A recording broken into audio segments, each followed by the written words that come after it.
සුබ දවසක්. ඉතින් අද මේ වීඩියෝ එකකින් අපි කතා කරන්නේ ව්‍යාපාර හා ගිණුම් කරන අධ්‍යයනයේ 10 වසර නිර්දේශයට අදාළව තියෙන තියරි පාඩම් 3. ඉතින් ඔයාලා දන්නවා ඇති දැනටමත් මේ පාර සාමාන්‍ය පෙළ විභාගය සඳහා පෙනී සිටින ශිෂ්‍යයෙක් නම් ඔයාලා දන්නවා අපේ සාමාන්‍ය පෙළ විභාගයේ තියරි පාර්ට් එකකින් අහනවා වෙනම ප්‍රශ්න වර්ගයක්, ඒ වගේම accounting පාර්ට් එකකින් තව ප්‍රශ්න වර්ගයක් වෙනම අහනවා. ඉතින් මේ තියරි පාර්ට් එකට අදාළව අපෙන් අහනවා ප්‍රශ්න 4ක්. ප්‍රශ්න 3ක්. ඉතින් මේ ප්‍රශ්න 3න් පළවෙනි ප්‍රශ්න 2, කියන්නේ දෙවෙනි සහ තුන්වෙනි ප්‍රශ්න 2 අරගත්තොත් මේ ප්‍රශ්න 2 හැදෙන්නේ ගොඩක් වෙලාවට මේ 10 වසරේ තියෙන තියරි පාඩම් ටික මූලික කරගෙන. ඉතින් අද මේ අපි කතා කරන තියරි පාඩම් ටික හොඳින් ඔයාලා අහගත්තොත්, මම මේ කියන දේවල් ටික බලාගත්තොත් ඔයාලට හැකියාවක් හම්බ වෙනවා. ඒ සාමාන්‍ය පෙළ, මෙවර සාමාන්‍ය පෙළ විභාගයට පෙනී සිටින ශිෂ්‍යයෙක් නම් සාමාන්‍ය පෙළ සඳහා ඒ පාඩම් වලට අදාළව අහන සියලුම ප්‍රශ්න වලට සම්පූර්ණ ලකුණු ප්‍රමාණයම අරගන්න පුළුවන් වෙනවා. ඉතින් වීඩියෝ එකේදී මම අද කතා කරන්නේ ඉතාමත් කෙටියෙන් අවශ්‍යම දේවල් ටික විතරයි. ඉතින් ඔයාලා හරියට අහගන්න. මම පාඩම් කරන ඕනම දේවල් ටික highlight කරලා පෙන්නන්නම්. ඒ දේවල් ටික ඔයාලට ඕනනම් පැන්සලකින් ඔයාලගේම පෙළ පොතේ මාක් කරගන්න පුළුවන්. එහෙම නැත්නම් වෙනම නෝට් එකක් හදාගෙන ඔයාලට මේ දේවල් ටික පසුව අධ්‍යයනය කරගෙන යන්න පුළුවන්. ඉතින් මම මෙන්න මේ පළවෙනි පාඩම් 3 තමයි අද කතා කරන්නේ.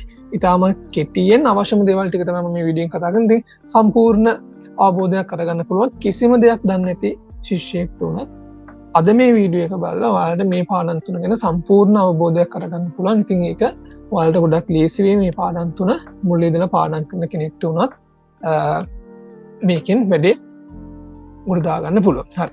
අපි ඉතින් පටන් ගමු එහෙනම් පළවෙනි පාඩමෙන්. ඉතින් මේ ව්‍යාපාර අධ්‍යයනය හා ගිණුම් කරණය විෂය අරගත්තොත් මම මේක පටන් ගන්න කලින් කියන්න මේක ඔයාලට ගොඩක් ලේසි මේ විෂය හදාන ශිෂ්‍යයෙක් විදිහට පොඩ්ඩක් ව්‍යාපාරයක් පැත්තෙන් හිතන්න හැම වෙලාවෙම. අපි ව්‍යාපාරයක් කරගෙන යනවා, අපිට ව්‍යාපාරයක් තියෙනවා. අන්න ඒ වගේ ව්‍යාපාරයක් පැත්තෙන් හිතුවොත් මේ 10 11 වසරේ තියෙන මේ පාඩම් සියල්ලම හොඳින් අවබෝධ කරගන්න, හොඳට මතක තියාගන්න හැකියාවක් තියෙනවා. ඉතින් මේ විෂය හදාරන ශිෂ්‍යයෙක් විදිහට ඔයාලට පුළුවන් ඒ විදිහට මේ විෂය හදාරගෙන යන්න. ඉතින් මේ ව්‍යාපාර අධ්‍යයනය හා ගිණුම් කරණයේදී අපි කතා කරන ප්‍රධාන වශයෙන් ව්‍යාපාර අධ්‍යයනය ගැන සහ ගිණුම් කරණය ගැන. ඉතින් මේ අද අපි කතා කරන්නේ ව්‍යාපාර අධ්‍යයනය ගැන. ඉතින් ව්‍යාපාර අධ්‍යයනය ගැන කතා කරන යද්දී අපිට මුලින්ම දැනගන්න ඕනේ වෙනවා මොකද්ද මේ ව්‍යාපාරය කියන්නේ. ඉතින් මේ ව්‍යාපාර ගැන පසුබිම ගැන කතා කරන්න තමයි මෙන්න මේ පළවෙනි පාඩම තියෙන්නේ. ඉතින් මේකද අපි කතා කරනවා මොකද්ද ව්‍යාපාරයක් කියලා කියන්නේ, ව්‍යාපාරයේ මූලික ව්‍යාපාර සංකල්පය, ඒ වගේම ව්‍යාපාරවල අරමුණු හා පරමාර්ථ, පාරිභෝගික අවශ්‍යතා හා උවමනා, නිෂ්පාදන ව්‍යාපාර, නිෂ්පාදන සාධක, මෙන්න මේ කියන දේවල් ගැන අපි මෙතන කතා කරනවා. හරි. දැන් මේ පාඩමේදී අපි මුලින්ම දැනගන්න ඕනේ මොකක්ද ව්‍යාපාරයක් කියලා කියන්නේ කියන එක. ඉතින් ව්‍යාපාර කියන එක එකපාරටම ඇතිවෙච්ච දෙයක් නෙමෙයි. මේ ව්‍යාපාර ක්‍රමක්‍රමයෙන් තමයි ඇතිවෙච්ච දෙයක්. ඉතින් අපි මුලින්ම බැලුවොත් මේ ව්‍යාපාර කියන එක පැවතුනේ මුදල් පාවිච්චි කරලා බාණ්ඩ මිලදී ගත්ත ක්‍රමයක් නෙමෙයි. ඉතින් අපි මුල්ම යුගයේ බැලුවොත් මුලින්ම මිනිසුන්ගේ අවශ්‍යතා හා වමනා සපුරා ගත්තේ තමන්ට අවශ්‍ය දේවල් තමන්ම නිෂ්පාදනය කර ගැනීම. කියන්නේ දැන් මට මොකක් හරි ඕන වුණොත් මම මේක හදාගන්න. මට ඇඳුමක් ඕනොත් මමම ඒ ඇඳුම මහගන්න. අන්න ඒ විදිහට තමන්ට අවශ්‍ය දේවල් තමන්ම නිෂ්පාදනය කරගෙන තමයි මුලින්ම මිනිස්සු තමන්ගේ අවශ්‍යතා හා වමනා සම්පූර්ණ කරගත්තේ. හැබැයි කාලයක් යනකොට මිනිසුන්ට තේරුණා මේ විදිහට තමන්ට හැමදේම හදාගන්න ගියොත් ඒක ඇත්තටම කරන්න අමාරුයි. එහෙමනේ. මට ඕන ඇඳුමුත් මහගෙන, මට කන්න මොනවා හරි වුණොත් ඒවත් හදාගෙන, මට ඒ වගේ හැම දෙයක්ම මටම තනියම කරගන්න අමාරුයිනේ. අනේ ඒ නිසා ඊට පස්සේ කාලයක් යනකොට මිනිස්සු මොකද කළේ? දැන් ওই විදිහට බාන්න හදාගෙන යනකොට දැන් මම ඇඳුම් මහන්න ගොඩක් දක්ෂයි කියලා හිතමුකෝ. එහෙම වුණාම මම ඇඳුම් ගොඩක් මහනවානේ. මම අනිත් දේවල් වලට ඇඳුම් මහන්න ගොඩක් දක්ෂ වුණොත් මට වැඩිපුර ඇඳුම් මහන්න හැකියාවක් තියෙනවා. ඉතින් මම මොකද කරන්නේ දැන් මංගාව ඇඳුම් ගොඩක් තිබ්බ කියලා මට හැමදාම දවසින් දවස ඇඳුම් මාරු කර අඳින්න ඕනේ වෙන්නේ නැහනේ. ඉතින් මට පුළුවන් වෙනවා මංගාව තියෙන ඒ වැඩිපුර ඇඳුම් ටික පාවිච්චි කරලා ඒක තව කාට හරි දීලා මට එයාගෙන් වෙන මට ඕන දෙයක් අරගන්න පුළුවන්.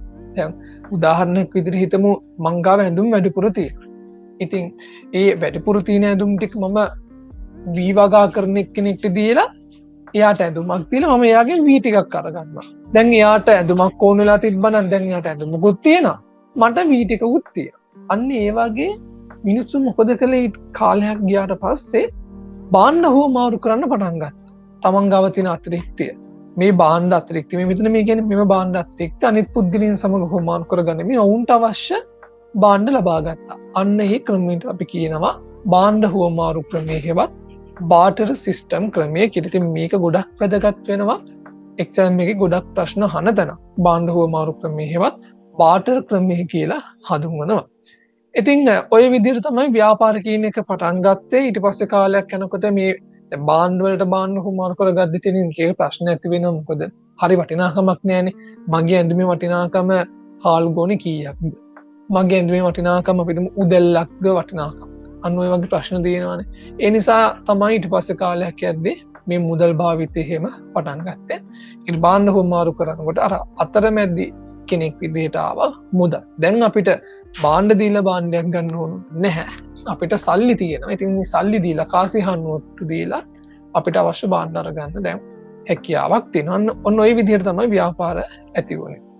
ඉතින් අපි ඊළඟට දැනගන්න ඕන එක තමයි මොකක්ද ව්‍යාපාරයක් කියලා කියන්නේ කියන එක. ව්‍යාපාරයක් කියලා කියන්නේ මිනිස් අවශ්‍යතා සපුරාලීමට අවශ්‍ය විවිධ භාණ්ඩ හා සේවා නිෂ්පාදනය කිරීම හෝ සැපීම ආශ්‍රිත ආර්ථික කටයුත්තකි. ඔන්න මිනිස් අවශ්‍යතා සපුරාලීමට අවශ්‍යද? මිනිසුන්ගේ අවශ්‍යතා කියන්නේ මොනවද? මිනිසුන්ගේ අවශ්‍යතා කියලා කියන්නේ මිනිසුන්ට ඕන දේ.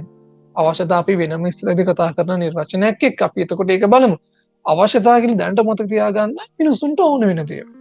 මොනවද ඕන වෙන්නේ? දැන් අපිට ජීවත් වෙන්න ආහාර ඕන වෙනවා එක එක. ඊට පස්සේ ඇඳුම් පැළඳුම් ඕන වෙනවා. ඊළඟට අපිට ඉන්න නිවාසයක් ඕන වෙනවා. ඔන්න ඔය වගේ අවශ්‍යතා තියෙනවානේ. මෙන්න මේ මිනිස්සුන්ගේ අවශ්‍යතා සපුරාලන්න ඕන භාණ්ඩ සහ සේවා. භාණ්ඩ කිව්වම කෑම බීම වෙන්න පුළුවන්, ඇඳුම් පැළඳුම් වෙන්න පුළුවන්. ඒතර සේවා කියලා කියන්නේ දැන් අපි අධ්‍යාපනය අරගත්තොත් අපේ පාසලෙන් අපිට ලබා දෙන අධ්‍යාපනය ඒකේ වෙන්නේ අධ්‍යාපන සේවාවක්, ගුරු සේවාවක්. ඊට පස්සේ රෝහලකින් අපිට දෙන්නේ රෝහලකින් අපිට බෙහෙත් දෙනවා. ඒක හරි. ඊට අමතරව වැඩිපුර දෙයක් වෙනවා ඒතනේ. අපිට සේවාවක් ලබා දෙනන්නේ ඒක ඇවිල්ලා සේවාවක්. දැන් ගුරුවරු අපිට භාණ්ඩ දෙන්නේ නැහැනේ. අපිට ලබා දෙන්නේ ගුරු සේවය නැත්නම් අධ්‍යාපන. අන්න ඒ වගේ දේවල් තමයි සේවය කියලා කියන්නේ. සේවා නිෂ්පාදනය කියලා කියන්නේ. ඒතර මේ භාණ්ඩ සහ සේවා කියන මේ දෙකම මිනිසුන්ගේ අවශ්‍යතා හොවමනා සපුරාලද්දී වැදගත් වෙනවා. ඉතින් මේ මිනිසුන්ගේ අවශ්‍යතා සපුරාලීමට අවශ්‍ය භාණ්ඩ හා සේවා නිෂ්පාදනය කිරීම, ඒවා හදන එක සහ ඒවා සැපීම ආශ්‍රිත ආර්ථික කටයුත්තක්. මෙන්න මේකට අපි කියනවා ව්‍යාපාරයක් කියලා. ඉතින් ඒක තමයි ඊළඟට දැනගන්න ඕන කාරණාව වෙන්නේ. ඉතින් මේ වගේ ව්‍යාපාර නිකං කරගෙන යන්නේ නැහැ. මේ ව්‍යාපාර පවත්වාගෙන යන එකේ අරමුණු තියෙනවා. ඊළඟට අපි බලන්න මොනවද මේ අරමුණු කියන්නේ. ප්‍රධාන වශයෙන්ම ව්‍යාපාරය අරගත්තොත් අරමුණු දෙකක් තියෙනවා. දැන් අපි මේ සාමාන්‍යයෙන් අරගත්තොත් ව්‍යාපාරය සංවිධාන දිහා අපි ඉස්සරහදී කතා කරන පාඩමක් තියෙනවා. මේ සංවිධාන ගොඩක් වෙලාවට ලාභ අරමුණු කරගත්ත සංවිධාන, ලාභ අරමුණු නොගත් සංවිධාන කියලා කොටස් දෙකක් තියෙනවා. අපි මෙතනදී කතා කරන්නේ ලාභ අපේක්ෂිත ව්‍යාපාරවල දකින්න පුළුවන් ව්‍යාපාරවල අරමුණු ගැන.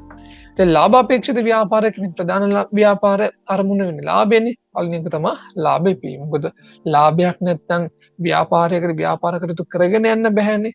අයිතිකරුවෝ කැමති ලාභ තියෙනවා. ඒ නිසා පළවෙනිම පරමාර්ථය වෙන්නේ අරමුණ වෙන්නේ ලාභය. ඊට අමතරව ඊළඟ අරමුණ වෙන්නේ පාරිභෝගික තෘප්තිය හැදෙනවීම. මොකද පාරිභෝගිකයෝ සතුටුුනේ නැත්තම් ව්‍යාපාරවලට එතනින් එහාට පැවැත්මක් නැහැ. මම ව්‍යාපාරයක් පටන් අරගෙන මිනිසුන් කැමති නැති භාණ්ඩ විකුණුවොත් එතකොට මිනිස්සු පළවෙනි දවසේ මං ගාවට බඩු අරගන්න. ඊළඟ දවසේ ඉද නැහැ.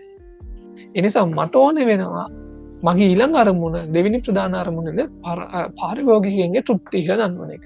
ඉතින් එතකොට පුළුවන් වෙනවා හැමදාමත් මට ව්‍යාපාරයක් විදිහට මේ ව්‍යාපාරය තුළ වෙළඳපොළ තුළ දීර්ඝ කාලයක් රැඳෙන්න. ඉතින් දෙවෙනි පරමාර්ථය වෙන්නේ ඒක.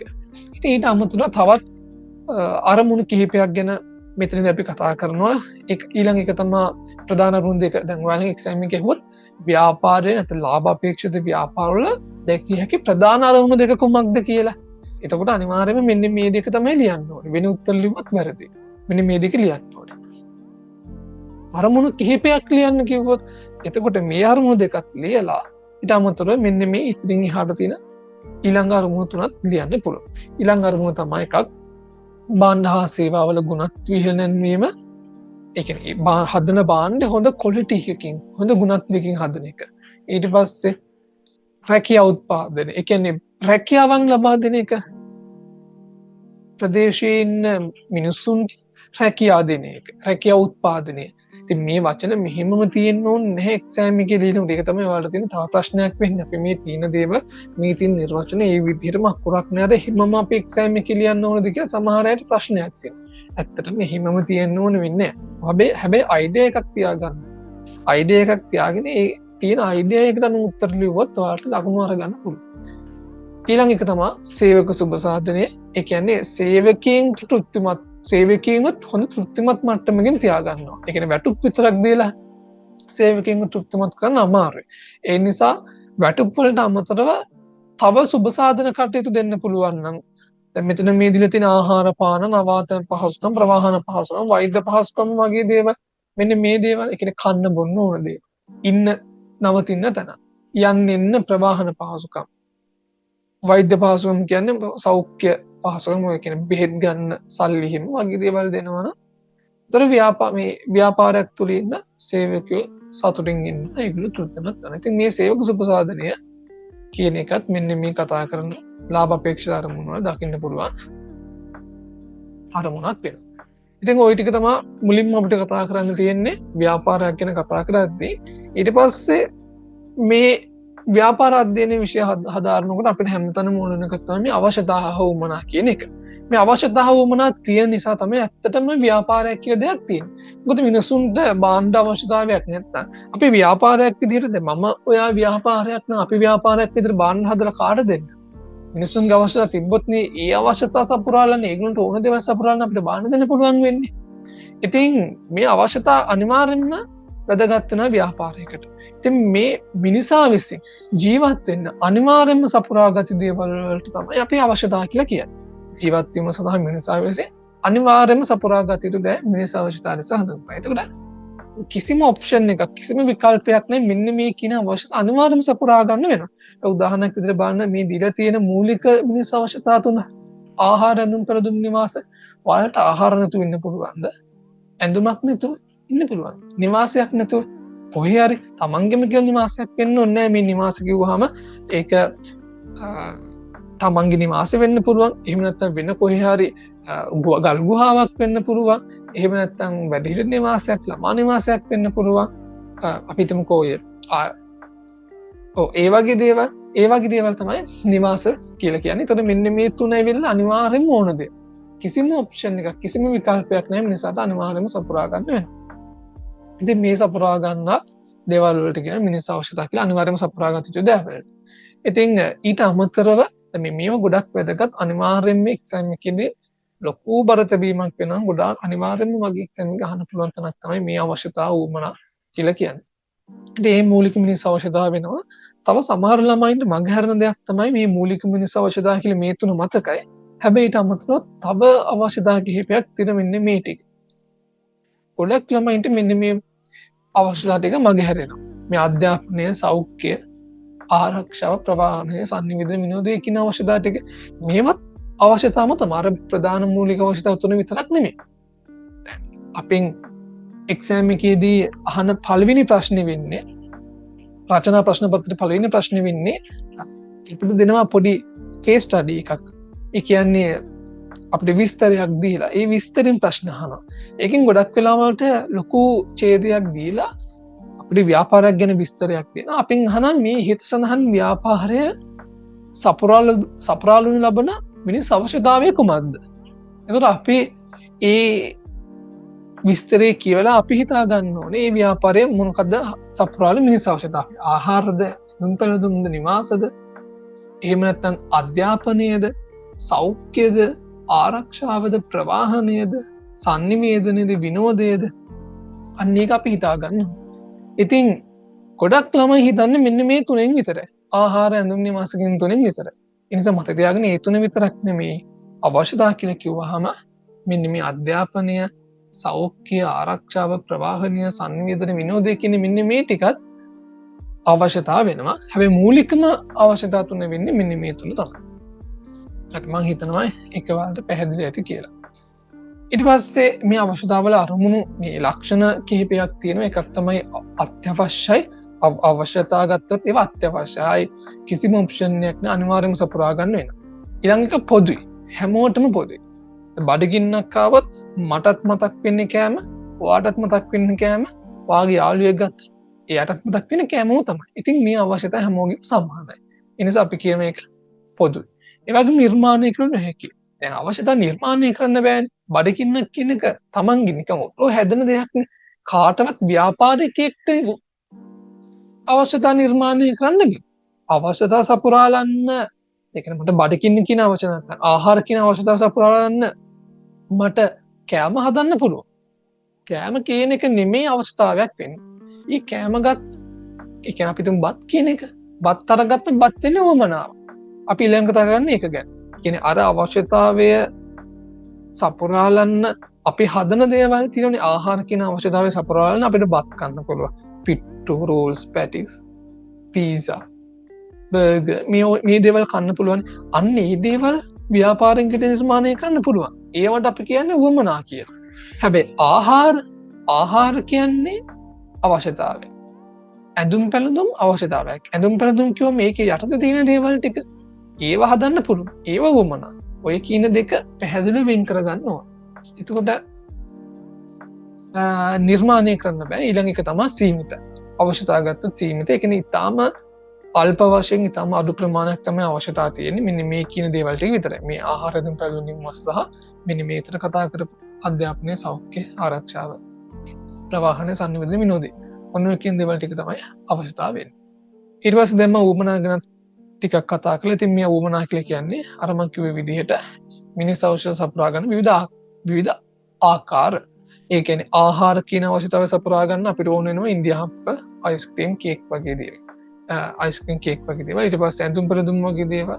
ඇඳුම් පැළඳුම් කියන අවශ්‍යතාවය සපුරා ගන්න සාරිය, නිල ඇඳුම්, පාවාංග වගේ දේවල් පාවිච්චි කරනකොට ඉතින් මේ දේවල් ටික වෙන්නේ උවමනා. මේ තියෙන උවමනා ටික. ඒ උවමනා වල ලක්ෂණත් අපිට අර අයිඩියා එකක් තියෙනවා දැන් අවශ්‍යතාව ගැන කතා කරපු නිසා. අවශ්‍යතාව අපි කියන අත්‍යවශ්‍යයි කියලා, හැබැයි උවමනා අත්‍යවශ්‍ය නොවේ. ඒ කියන්නේ මට බත් ඕනුනා කියලා ඔයාට බත් ඕන වෙන්නේ නැති වෙන්න පුළුවන්. ආහාරයක් විදිහට ඔයාට කැමති වෙන දෙයකට වෙන්න පුළුවන්. පාන්, ඉන්දියාපේ වගේ දෙයකට වෙන්න පුළුවන්. ඒක අත්‍යවශ්‍ය නැහැ. ඒ කියන්නේ මොකක් කර දෙයක් ඕනේ තමයි. ඒක නෙමෙයි මෙතන කතා කරන්නේ. ජීවත් වීම සහ උවමනාවක් සපුරා ගැනීම අත්‍යවශ්‍යයි. ඒ කියන්නේ හැම උවමනාවකම ගොඩක් දේවල් තියෙනවානේ. ඒතකොට ඒ කැමති දෙයකට යන්න. ආහාර නම් බත් කන්න පුළුවන්, පිට්ටු කන්න පුළුවන්, පාන් කන්න පුළුවන්. ඒ කැමති දෙයකට යන්න. ඒතකොට ඒක අත්‍යවශ්‍ය නැහැ. බත් කියන එක අත්‍යවශ්‍ය නැහැ. බත් කියන උවමනාවක් නේ. බත් අත්‍යවශ්‍ය නැහැ. මොකද බත් වෙනකොට මට පාන් කන්න පුළුවන්. අන්න ඒක තමයි මෙතන අත්‍යවශ්‍ය නොවීමයි කියලා කියන්නේ. ඒ වගේම විවිධයි කියලා කියන්නේ හැමෝටම එකම නෙමෙයි. මට බත් උන්නා කියලා ඔයාටත් බත්ම උන වෙන්නේ නැහැ. ඔයාට වෙන ඔප්ෂන් එකකට, වෙන එකකට, විකල්පයකට යන්න පුළුවන්.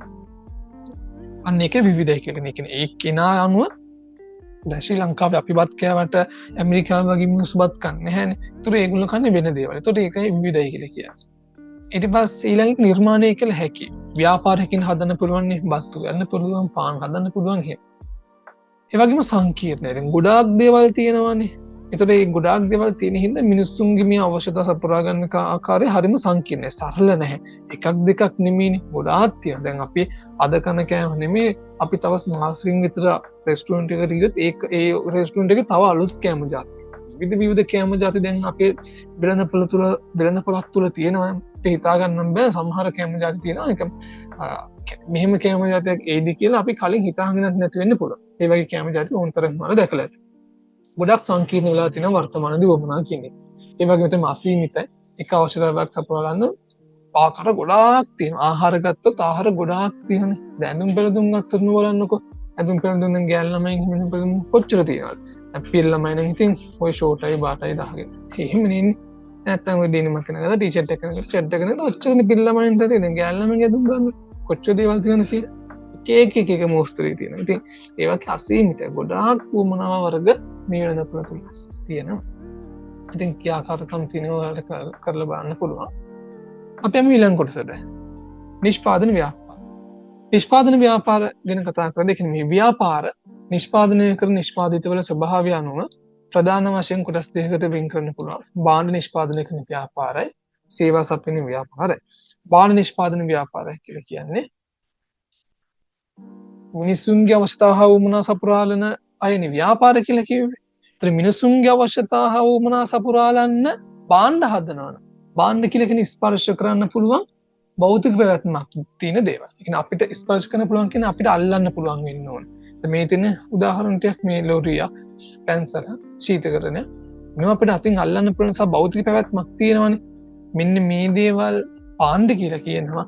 අන්න ඒ භාණ්ඩ හදන ව්‍යාපාර තමයි භාණ්ඩ නිෂ්පාදන ව්‍යාපාර කියලා කියන්නේ. උදාහරණ දෙලා තියෙන මෙතන මෝටර රථ, ආහාර පාන, විදුලි උඳුන් කියන අවන් මේ තියෙන අපි කේක් එහෙම බේක් කරන්නේ මේ බේක් කරන ඒවා. ඊට පස්සේ ජංගුන්ත්‍ර කතන ඒ වගේ දේවල් ගන්න පුළුවන්. ඊට පස්සේ සේවා සපයන ව්‍යාපාර. මෙතනදී අර මම මුලදීම කිව්වා වගේ සේවාවක් තමයි සපයන්නේ. භාණ්ඩ නිෂ්පාදනය කිරීමක් වෙන්නේ. ඒතර මිනිසුන්ගේ පාරිභෝගිකයන්ගේ අවශ්‍යතාව වුණ සපුරාලීම සඳහා පාරිභෝගිකයන්ට යම් ලබා දෙන යම් ක්‍රියාවක් හෝ ක්‍රියාවලියක්. දැන් සැලුන් එකක් කරගන්න කොණ්ඩේ කපනවා මිසක් යා අපිට කොණ්ඩේ අතට දීලා අපි ඔය යවන්නේ. යා කරන්නේ ක්‍රියාවලියක්. කොණ්ඩේ කපන එක සේවා. අනෙක් ක්‍රියාවලියක් හෝ ක්‍රියාවලියක්. කොණ්ඩේ කපද්දී අපි කොණ්ඩේ කපනවා. ඊට පස්සේ බ්ලේඩ් එකකින් මේ ආපහු කපනවා. ඊට පස්සේ මසාජ් කරනවා. දැන් ක්‍රියාවක් නෙමෙයි ක්‍රියාවලියක් එතන වෙනවා. අන්නේ ක්‍රියාවක් හෝ ක්‍රියාවලියක් මිනිසුන්ගේ අවශ්‍යතා හා සපුරාලන ලබා දෙනවා නම් පාරිභෝගිකයින්ට ඒක සේවා සැපීම ව්‍යාපාරය කියලා කියනවා. දැන් උදාහරණ මෙතන තියෙන්නේ තොග වෙළඳ ආයතන. දැන් තොග වෙළඳ ආයතන, සිල්ලර වෙළඳ ආයතන කියන භාණ්ඩ විකුණන කට්ටියනේ. ඒගොල්ලෝ භාණ්ඩ පිටිපස්ස තියාගෙන හදනවද? දැන් අපි ගත්තත් බිස්කට් වර්ග තියෙනවානේ ව්‍යාපාරේ මේ වෙළඳසැලක් ඇතුලේ. මංචි, මැලිබෑන් ඔය වගේ ගොඩාක් භාණ්ඩ වර්ග තියෙනවානේ. ඒතර ඒගොල්ලෝ පිටිපස්ස තියාගෙන භාණ්ඩ හදලාද දෙන්නේ? නෑනේ. භාණ්ඩ හදන කට්ටිය වෙනම ඉන්නවනේ. ඒගොල්ලෝ තමයි භාණ්ඩ හදන්නේ. භාණ්ඩ ඒගොල්ලෝ හදලා සිල්ලර වෙළඳසැලකට දෙනවා. සිල්ලර වෙළඳසැලෙන් කරන්නේ ඒ හදපු භාණ්ඩ ටික විකුණන එකනේ. ආයතකට ඒක සේවාවක්. එයා භාණ්ඩ හදන්නේ නෑනේ. හදපු තැනකින් ගෙන්නලා අපිට දෙනවා. අන්න ඒකයි මේ සිල්ලර වෙළඳ ආයතන භාණ්ඩ නිෂ්පාදන ව්‍යාපාරයක් විදිහට ගන්න බෑ. ඒගොල්ලෝ මොකද භාණ්ඩ හදන්නේ නෑ. හදලා තියෙන භාණ්ඩ අරගෙන ඒ විකිණීම කරගත්තත් ඒකත් සේවාවක්. ඒ වගේ තොග වෙළඳ ආයතන කියලා කියන්නේ මේ තොග කියලා කියන්නේ එකපාර ලොකු භාණ්ඩ ප්‍රමාණයක් විකුණන්නේ.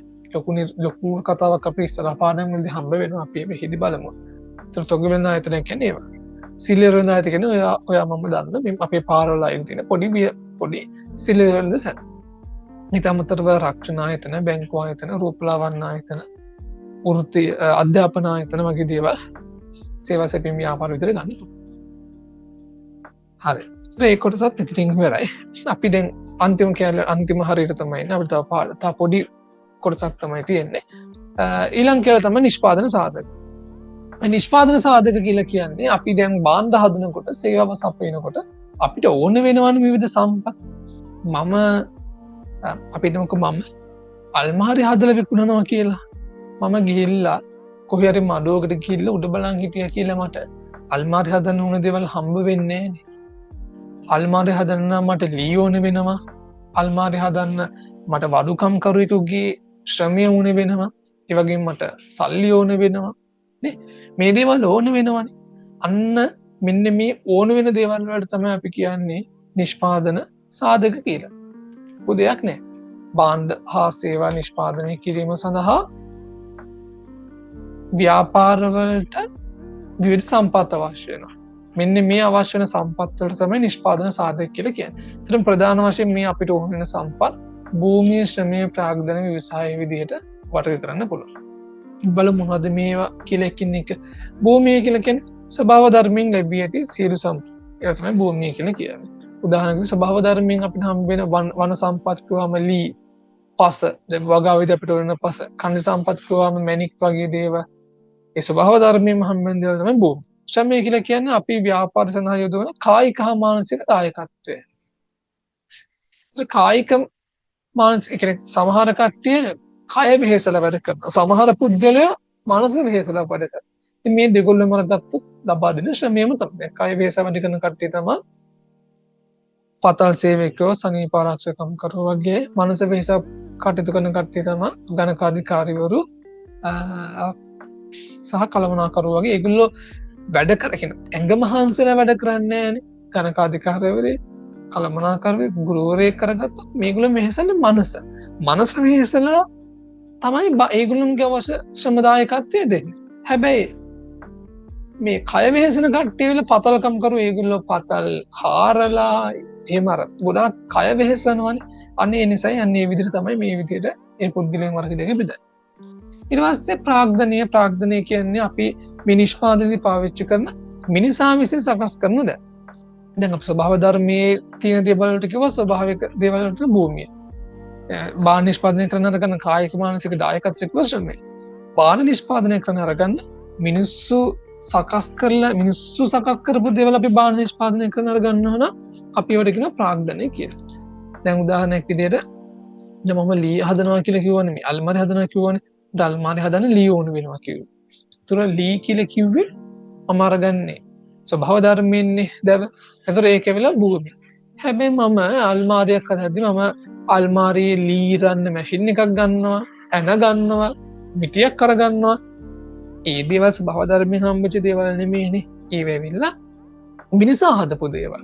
අන්නේ මිනිසා හදපු දේවලුත් අපි බාහ්‍ය නිෂ්පාදනය කරද්දී අරගන්නවා නම් ඒවට අපි කියනවා ප්‍රාග්ධනය කියලා. මේ තියෙන්නේ යන්ත්‍ර සූත්‍ර ගොඩනැගිලි රත වාහන මුදල් වගේ දේ. මේ මුදල් අයිති වෙන්නේ ප්‍රාග්ධනයටම තමයි. ඊට පස්සේ අන්තිම නිෂ්පාදන සාධක තමයි ව්‍යවසායකත්වය. ව්‍යවසාය කියලා කියන්නේ අර අපි කතා කරපු භූමිය ශ්‍රමය ප්‍රාග්ධනයකින් නිෂ්පාදන සාධක තියෙනවනේ. ඒව ඔක්කොම තිබ්බත් වැඩක් නැහැනේ. ඕව ටික ඔක්කොම එකතු කරලා ව්‍යාපාරය කරගෙන යන්න පුද්ගලයෙක් හිටියේ නැත්තම් දැන් අර මම කතා කරපු ලී මඩුවේ ලී ටික තියෙනවා. ඊට පස්සේ පැත්තක ඉඳගෙන ලීදන මිනිස්සු ටික ඉන්නවා. ප්‍රාග්ධනිකම යන්ත්‍ර සූත්‍ර ටික තියෙනවා. දැන් ওই ටික තිබ්බ කියලා ව්‍යාපාරයක් තියෙනවද උතන? නැහැ. ඇයි? දැන් මම ඉන්න ඕනේ. මොකද මම එනේ ව්‍යාපාරය පටන් ගත්තේ. මම කියන්න ඕනේ අර ලීරන කට්ටියට මෙන්න මේ ලී ටික ඉරන්න. ඊට පස්සේ මේ මම යන්ත්‍ර ටික අරගෙන දෙන්න ඕනේ. මේ යන්ත්‍ර ටික අරගන්න මේ වැඩ ටික කරන්න. මේ ලී ටික අරගන්න මේ අල්මාරිය හදන්න. මම මේ ටික ඔක්කොම එකට එකතු කරලා ව්‍යාපාරයක් කරගෙන යන්න ඕනේ නේද? අන්න එහෙම කරගෙන යන්න නම් පුද්ගලයෙක් ඉන්න ඕනේ. අන්නේ පුද්ගලයාට මෙන්න මේ නිෂ්පාදන සාධක තුනම සංවිධාන කරමින් යම් නිෂ්පාදන ක්‍රියාවලියක් ආරම්භ කරලා පවත්වාගෙන යාමේ කාර්යය තමයි ව්‍යවසායකත්වය කියලා කියන්නේ. මම නිෂ්පාදනය කරලා පටන් අරගෙන කරගෙන යන්න ඕනේ. අන්න ඒකට තමයි කියන්නේ ව්‍යවසායකත්වය කියලා. ඉතින් මෙන්න ඒකත් මත තියාගන්න ඕනේ. මෙන්න මේ කතා කරපු සාධක හතර ඒ හතරත් ගොඩක් වැදගත් වෙනවා එක්සෑම් එකේදී අනිවාර්යෙන් මත තියාගන්න. ඊට පස්සේ එනවා ඇලිමැති පාර්ශ්ව වලට. ඇලිමැති පාර්ශ්ව කියන්නේ ව්‍යාපාර කටයුතු පිළිබඳ උනන්දුවක් දක්වන විවිධ පාර්ශ්ව. දැන් හිතන්නකෝ ඔයාලා ගැන ගොඩක් කට්ටිය උනන්දු වෙනවනේ. කවුද? දෙමව්පියෝ. ඊට පස්සේ යාළුවෝ, යෙහෙලියෝ, තව අනෑදෑයෝ, ගුරුවරු. ඒගොල්ලොත් වෙලා අපි ශිෂ්‍යයෙක් විදිහට ශිෂ්‍යයෙක් ගැන උනන්දුවක් දක්වන කට්ටිය. දැන් ව්‍යාපාර ගැනත් එහෙම තමයි. කට්ටිය හොඳට ඇහැ ගහගෙන බලාගෙන ඉන්නේ. කවුද ඒ වගේ බලාගෙන ඉන්න කට්ටිය? අහිතිකරුවෝ, කළමනාකරුවෝ, ගනුදෙනුකරුවෝ, සැපියුම්කරුවෝ, තරගකරුවෝ, මූල්‍ය ආයතන, සේවකයෝ, රජය, ප්‍රජාව, අනාගත ආයෝජක මෙන්න මේ කියන කට්ටිය. ඉතින් මේ ටික නම් කියවලා අයිඩියා එකක් ගන්න පුළුවන්. අහිතිකරුවෝ කිව්වම කළමනාකරුවෝ කිව්වම මේ කවුද කෙනෙක් ගැන ඔයාලට සාමාන්‍ය දැනීමක් වුණත් තියෙන. ඉතින් මේ ටික කියවලා අයිඩියා එකක් ගන්න මම අවශ්‍යම දේවල් ටික කතා කරන්න. ඉතින් මේ කියන යම් අවබෝධයක් තිබ්බනම් මට ගොඩක් ප්‍රමාණවත් මම ඒත් කමන්නේ කෙටියෙන් කියාගෙන යන්නම්කෝ. අයිතිකරුවෝ කියලා කියන්නේ සම්පත් සපයන පුද්ගලයෝ. ඒගොල්ලෝ තමයි අයිතිකරුවෝ කියලා කියන්නේ. සල්ලි යොදවන කට්ටිය, සම්පත් වෙනත් යන්ත්‍ර සූත්‍ර ලබා දෙන කට්ටිය ව්‍යාපාර අයිතිකරුවෝ වෙනවා. කළමනාකරුවෝ කියලා කියන්නේ ව්‍යාපාරයක් සම්බන්ධව තීරණ අරගෙන තීරණ ක්‍රියාත්මක කරන කට්ටිය. ඒ කියන්නේ දැන් මේ අයිතිකරුවෝ නෙමෙයි වෙන්න පුළුවන් සමහර විට ව්‍යාපාරයක තීරණ අරගෙන තීරණ ක්‍රියාත්මක කරනවා. ඒකට වෙනම කට්ටියක් ඉන්න පුළුවන්. සමහර විට අයිතිකරුම වෙන්නත් පුළුවන් කළමනාකරුවෝ. ඒ කියන්නේ මේ අයිතිකරුවෝ කළමනාකරුවෝ දෙන්නම එක්කෙනෙක් වෙන අවස්ථාවක් තියෙනවා. දෙන්නෙක් වෙන්නත් පුළුවන්. අයිතිකරුවෝ වෙන්නේ එක්කෙනෙක්. හැබැයි තීරණ අරගෙන ක්‍රියාත්මක කරගෙන යන තව එක්කෙනෙක්. එහෙම වෙන්න පුළුවන්. ගනුදෙනුකරුවෝ කියන්නේ බාහ්‍ය සේවා මිලදී ගන්න පුද්ගලයෝ. සැපයුම්කරුවෝ කියන්නේ අවශ්‍ය ව්‍යාපාරයට අවශ්‍ය සම්පත් සපයන පුද්ගලයෝ. අමුද්‍රව්‍ය ප්‍රවාහනය වගේ දේවල්. තරංකරුවෝ කියන්නේ ව්‍යාපාරේ නිෂ්පාදනය කරන නිෂ්පාදිත වල සමාන බාහ්‍ය සේවා නිෂ්පාදනය කරන හෝ අලෙවි කරන කට්ටිය. මංචේ කරගත්ත මංචේකේ තරඟ කරොත් මෙලිබෙන එක. අන්න ඒ වගේ ඒගොල්ලෝ එකම දේවල්නේ හදන්නේ. ඒ තරඟ කරෝ. මූල්‍ය ආයතන. මූල්‍ය ආයතන කියලා කියන්නේ ව්‍යාපාර සඳහා අවශ්‍ය ණය උපදේශන වගේ ඒ ණය එහෙම දෙන කට්ටිය ඒ වගේ බැංකු හානිකුත් ණය දෙන ආයතන. ඊට සේවකයෝ රජය ප්‍රජාව කියලා කියන්නේ අපේ ව්‍යාපාරයෙන් එළියේ ජීවත් වෙන අනෙකුත් ජනතාව. නිසා අනාගත ආයෝජය කියලා කියන අනාගතයේදී ව්‍යාපාරයට සල්ලි ආයෝජනය කරන කවුරු හරි බලාපොරොත්තු වෙමින් ඉන්නවා නම් ඒ අනාගතයේදී ව්‍යාපාරත් එක්ක එකතු වෙන්න බලාපොරොත්තු වෙන කවුරු හරි ඉන්නවා නම් ඒ ඇවිල්ලා අනාගත ආයෝජකය. ඉතින් ඒගොල්ලන්ගේ අරමුණු ටික තියෙනවා මෙතනදී සහ මේ කියන්නේ ඇල්මැති පාර්ශවය කිව්වම මේ අපි කතා කරලා ඇල්මැති පාර්ශව වල අරමුණු කියලා කියන්නේ ඒගොල්ලෝ ඇයි ව්‍යාපාර කිරීම උනන්දුවක් දක්වන්නේ. මොකද්ද ඒගොල්ලන්ගේ අරමුණ? අයිතිකරුවෝ ගත්තොත් එයාලගේ අරමුණ වෙන්නේ ඒගොල්ලෝ සල්ලි ඇයි කියන්නේ මේ කතා කරන උනන්දුවක් දක්වන පාර්ශවය ගැනනේ. ඇයි අයිතිකරුවෝ මේ ව්‍යාපාර කිරීම උනන්දුවක් දක්වන්නේ? ඇයි? දැන් අපි තුමු මම තමයි අයිතිකරුවා. මම ඇයි මේ ව්‍යාපාර කිරීම උනන්දුවක් දක්වන්නේ? දැන් මකිනේ ව්‍යාපාරේ. දැන් මම සල්ලි යොදවලා තියෙනවා. දැන් මට බයයි. මගේ සල්ලි වලට මොනවා වෙයිද? මේ ව්‍යාපාරේට සල්ලි දැම්මා වගේ නෙමෙයි. ව්‍යාපාරේ මට ලාභයක් තියෙයිද? අනාගතයේ මේකේ වර්ධනය වෙයිද? අන්න ඒ වගේ දැනගන්න මට අරමුණක් තියෙනවා. ඒක තමයි මගේ අරමුණ වෙන්නේ. මම ආයෝජනය කරපු මුදල් වල සුරක්ෂිතතාවය. ප්‍රමාණවත් ලාභයක් තිබීම. ව්‍යාපාර අනාගත වර්ධනය. අන්න ඒ වගේ දේ.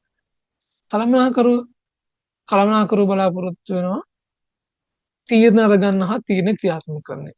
ඊට පස්සේ රැකියාව වර්ධනය හා රැකියාව තෘප්තිකන ඒගොල්ලෝගේ රැකියාව දිනෙන් දින වර්ධනය වෙනවා. වටුප් වර්ධනය වෙන්න ඕනේ. තෘප්තියක් තියෙනවා සතුටක් තියෙනවා රැකියාවෙන් ඒ වගේ අරමුණක් තියෙනවා.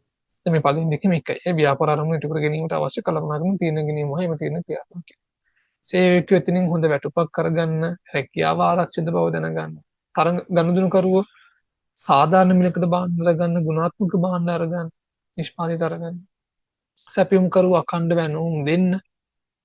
ඒ මුදල් නිසි පරිදි අරගන්න මේ වගේ දේවල් වලට මේ ටික නම් වලට නිකන් කියව ගත්තත් ඇති. සැපයුම් කරුවෝ ඒ ටික ඊට පස්සේ මූල්‍ය ආයතන ලබා දෙන ණයක් දුන්නාට පස්සේ ණය අය කරගන්න තවදුරටත් ණය. රජයේ බදු ආදායම් ලබා ගන්න. රැකියා අවස්ථා ලබා දෙනවද කියලා බලාගෙන ඉන්න. ව්‍යාපාර රැකියා දෙනවා නම් මිනිස්සුන්ට ඒක රජයටත් හොඳ නැහැ. ඒක උද්ඝෝෂණ අඩු වෙනවා. මිනිසුන්ට රැකියා තියෙනවා. ඒතර මිනිසුන්ගේ ප්‍රශ්න අඩු වෙනවා. ඉතින් මේ රජයේත් ව්‍යාපාර කෙරෙහි ඇහැ ගහගෙන ඉන්න ව්‍යාපාර හොඳ රැකියා අවස්ථාවෙම ලබා දෙනවද කියලා. ඒ වගේම ජාතික නිෂ්පාදනය වර්ධනය කරගන්න. ජාතික නිෂ්පාදනය කියලා කියන්නේ ජාතික නිෂ්පාදනය කියන්නේ රටක් යම්කිසි කාල පරිච්ඡේදයක් ඇතුලේ අවුරුද්දක් මාසයක් ඇතුලේ රටක් විසින් නිෂ්පාදනය කරන භාණ්ඩ හා සේවා ප්‍රමාණය. දැන් මම ව්‍යාපාරයක් කරගෙන යද්දී මම භාණ්ඩ හදනවානේ. මම පුළුවන් තරම් භාණ්ඩ හදන්න අපේ රටේ දේශීය නිෂ්පාදිතය වැඩි වෙනවා. ජාතික නිෂ්පාදිතය වැඩි වෙනවා. ඒ ජාතික නිෂ්පාදිතය වැඩි වෙන නිසා තමයි රටක් වර්ධනය වෙන්නේ, සංවර්ධනය වෙන්නේ. ඉතින් ඒක නිසා ව්‍යාපාරයක් රජයට වැදගත් වෙනවා. ඊට පස්සේ තරඟකරුවෝ තම නිෂ්පාදිතවල මිල තීරණය කරන්න වැදගත් වෙනවා. ඒ කියන්නේ තරඟකරුවන්ගේ මිල කීරි කියලා බලලා තමයි මම මගේ මිල තීරණය කරන්නේ. ඔයාලා බිස්කට් එකක් හිතන්නකෝ. බිස්කට් වර්ග දෙකක්. ඒ වර්ග දෙකේ වල මිල ගණන් බැලුවොත් දෙකම එක සමානයිනේ. ඇයි එක බිස්කට් එකේ මිල අඩු වුණොත් සමහර විට අනිත් බිස්කට් එකට ගාන අඩු බිස්කට් එකට තමයි පාරිභෝගිකයෝ යන්නේ. එහෙම වෙනවනේ. කියන්නේ අපිට මු චොකලට් බිස්කට් එක බ්‍රෑන්ඩ් දෙකක චොකලට් බිස්කට් දෙකක් තියෙනවා. අපි ගණන් එක ගණන් ගොඩක් අඩු වෙනනම් අපි ඒකන ගොඩක් වෙලාවට අරගන්නේ රහිත ලොකු වෙනසක් නැත්නම්. ඒ නිසා මිල තීරණය කරද්දිත් ඒක වැදගත් වෙනවා. තරංගෙට මුහුණ දෙන්න. ඊට පස්සේ ප්‍රජාව ඇහැ ගහගෙන බලාගෙන ඉන්නවා මේ පරිසරයේ පරිසරිතකාමී විදිහට ව්‍යාපාර කටයුතු කරනවා. සමාජ සුබසාධනයට දායක වෙනවද? ඊට වෙකනේ පාරවල් හදනවද? ඊට පස්සේ ගම් වතුරක් කවුත් මිනිසුන්ට උදව් දෙනවද? ඒව බලාගෙන ඉන්නවා. අනාගත ආයෝජකයෝ අනාගත සල්ලි දාන්න ඉන්න බලන් ඉන්න කට්ටිය බලාගෙන ඉන්නවා වර්තමාන ව්‍යාපාරය හොඳයිද? වර්ධනය වෙනවද? වර්ධනය වෙනවා නම් තමයි ඒගොල්ලෝ සල්ලි දාන්නේ. එහෙම බලාගෙන ඉන්නවා. ඊට පස්සේ තියෙනවා ඇල්මැති පාර්ශව මගින් ව්‍යාපාරයේ අපේක්ෂිත දායකත්වය. ඒ කියන්නේ මෙතන කතා කරන්නේ ව්‍යාපාරය මොනවද මේ ඇල්මැති පාර්ශවයන්ගෙන් බලාපොරොත්තු වෙන්නේ. දැන් මේ දෙක කට්ටිය පැටලලා මොකද්ද මේ දෙකක් දීලා තියෙන්නේ කියලා. මෙතන කතා කරන්නේ මේ ඇල්මැති පාර්ශව අයිතිකරුවෝ කළමනාකරුවෝ සේවකයෝ මෙන්න මේ ඇල්මැති පාර්ශව ඇයි ව්‍යාපාර කෙරෙහි බලන්නේ කියලානේ. මේ දෙවෙනි එකේ කතා කරන්නේ ව්‍යාපාර මොනවද ඇල්මැති පාර්ශවයන්ගෙන් බලාපොරොත්තු වෙන්නේ කියන එක. ඉතින් ව්‍යාපාර බලාපොරොත්තු වෙනවා ප්‍රමාණවත් ප්‍රාග්ධනයක් අයිතිකරුන්ගෙන ප්‍රමාණවත් ප්‍රාග්ධනකයෙකු යොදවලා තියෙනවා. අයිතිකරන්න හොඳ ව්‍යාපාරයේ ව්‍යාපාර කෙරෙහි උනන්දුවක් කැපවීමක් තියෙනවා. ඒගොල්ලෝ ව්‍යාපාර කටයුතු හොඳින් සුපරීක්ෂණය කරනවා. කළමනාකර වුණ සැලසුම් හදලා ඒවා නිසි පරිදි ක්‍රියාත්මක කරලා අවශ්‍ය තීරණ අරගන්න. සේවකයෝ නම් ඒගොල්ලන්ගේ කාර්යයන් හරියට කරනවාද? ඒගොල්ලන්ගේ ඵලදායීතාවය ඒ කියන්නේ හොඳින් වැඩ කරනවාද කියන එක. සේවකයෝ සැපයුම්කරුවා ගුණාත්මක අමුද්‍රව්‍ය දිගටම සපයීමට ඊපස්සේ කල්ට වේලාවට භාණ්ඩ ව්‍යාපාරයට දෙනවද කියලා බලන්න. රජය ගත්ත රජය ගැන උනන්දුවක් දක්වනවා. ඒ කියන්නේ ව්‍යාපාර රජය කිසි බලන්න රජය දිරිගැන්වීම සහනාධාර වගේ දේවල් දෙනවා. ඉතින් ඔන්න ඔය ටික තමයි පළවෙනි පාඩමෙන් කතා කරන්නේ. ඉතින් මම කියන්න ඕන තව දෙයක් තියෙනවා. ඒ තමයි දැන් මේ දේවල් මෙහිම්මම කටපාඩම් කරන්න ඕන කියලා දෙයක් නෑ. පාඩම් කරන්න පුළුවන් නම් හොඳ ඒවාට උත්තර ලියද ටිකක් ලේසි. හැබැයි හොඳ අවබෝධයක් තියාගන්න මේ කියන දේවල් ගැන. එතකොට ඔයාලට ගලපලා හරි උත්තර ලියන්න පුළුවන් වුණත් ඔයාලට ලකුණු ගන්න ලොකු හැකියාවක් තියෙනවා. ඒ නිසා පාඩම් කරන එක ගොඩක් හොඳයි. එතකොට තමයි ඔයාලට උත්තර ලියන්න පුළුවන් වෙන්නේ. හැබැයි බය වෙන්න එපා එක්සෑම් එකකදී උනත් උත්තර ලියද්දී අවබෝධයක් තියාගත්තොත් හොඳට ලියන්න හැකියාවක් තියෙනවා. ඉතින් මම මෙතනින් මේ පාඩම නවත්තන්නම්. අපි ඉතිරි පාඩම් ටික ඉස්සරහදී බලමු. Thank you.